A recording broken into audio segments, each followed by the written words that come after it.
If you've ever found yourself saying, "I don't care anymore" about something that used to matter deeply to you, what you're actually experiencing isn't indifference.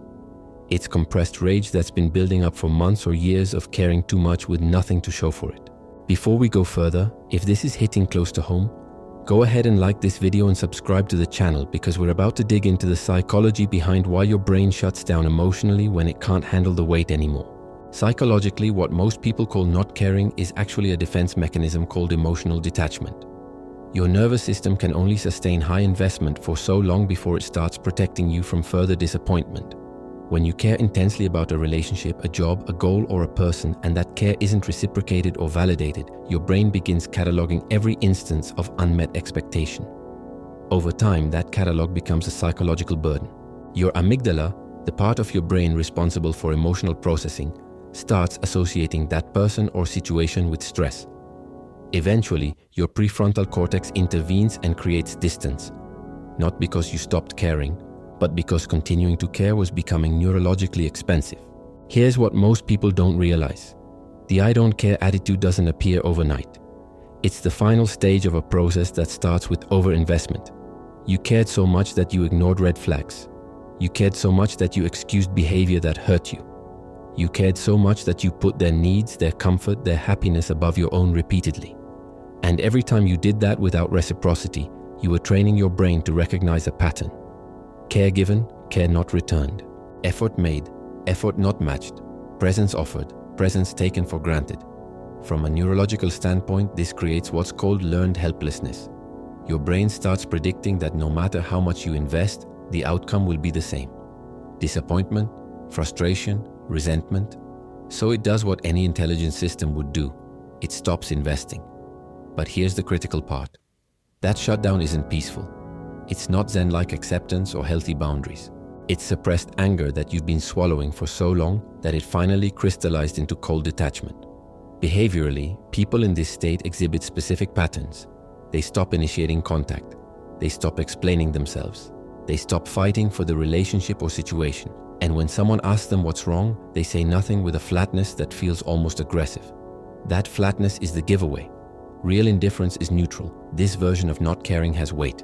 It has history. It has teeth. Psychologically, anger that doesn't get expressed doesn't disappear. It gets internalized. And when you internalize anger for long enough, it transforms. It becomes bitterness, resentment, or in this case, cold indifference. You're not actually emotionally neutral. You're emotionally exhausted. There's a difference. Neutrality is a choice. Exhaustion is a collapse. Here's the part that catches people off guard. When you finally hit that "I don't care" phase, the other person often notices. And suddenly they start caring. They reach out, they make effort, they ask what changed. And your response is often nothing, "I just don't care anymore." But what you're really saying is, "I cared so much for so long that my nervous system had to shut it down to protect me. I can't afford to care again because the last time I did, it almost broke me." From a relational standpoint, this dynamic creates a painful irony.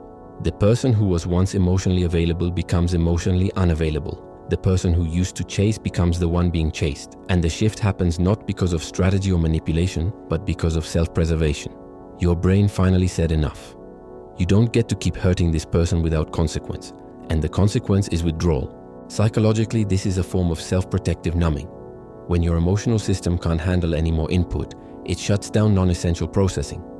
And if a relationship or situation has proven itself to be a source of pain rather than support, your brain categorizes it as non-essential.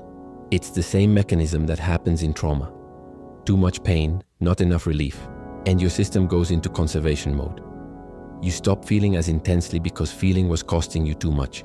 Behaviorally, this manifests as sudden calmness that feels eerie. You stop getting upset when they don't text back. You stop wondering where they are or who they're with.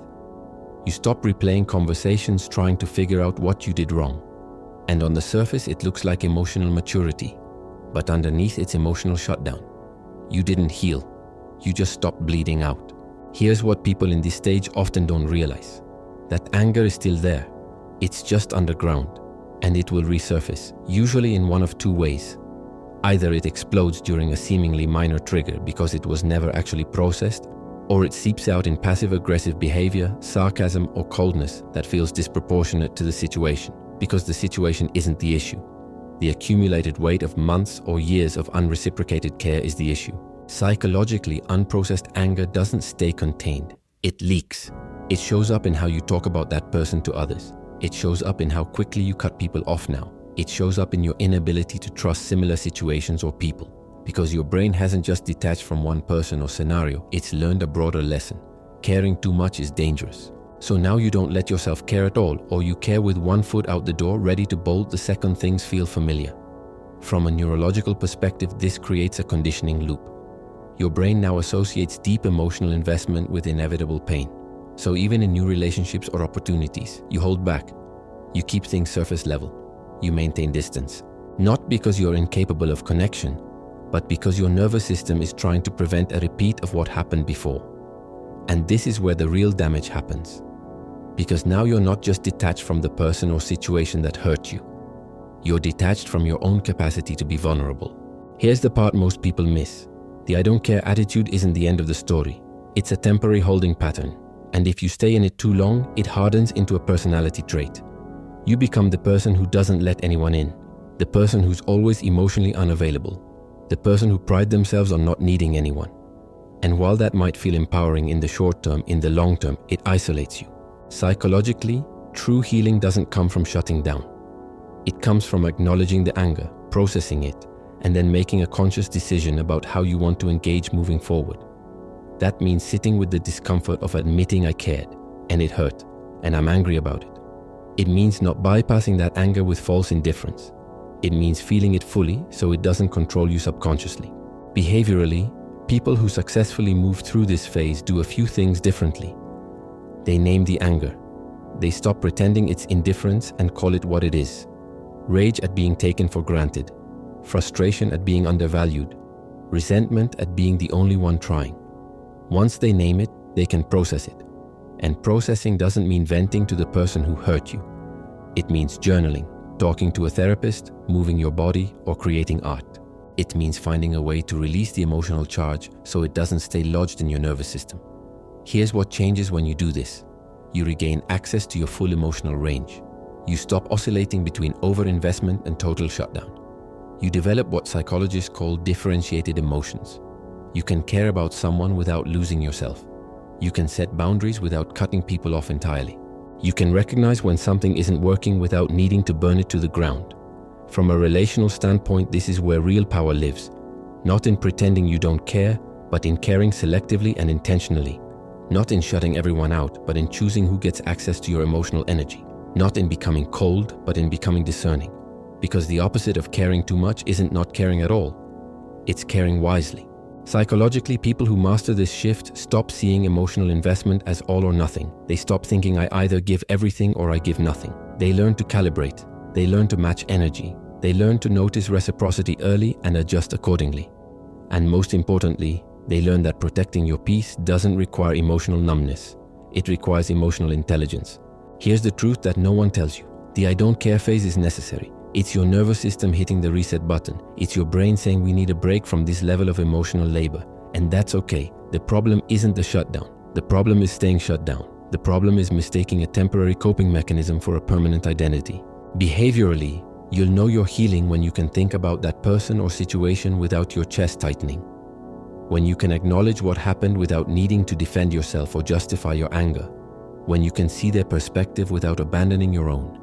And when you can care about new people or opportunities without the constant fear that you'll get hurt again.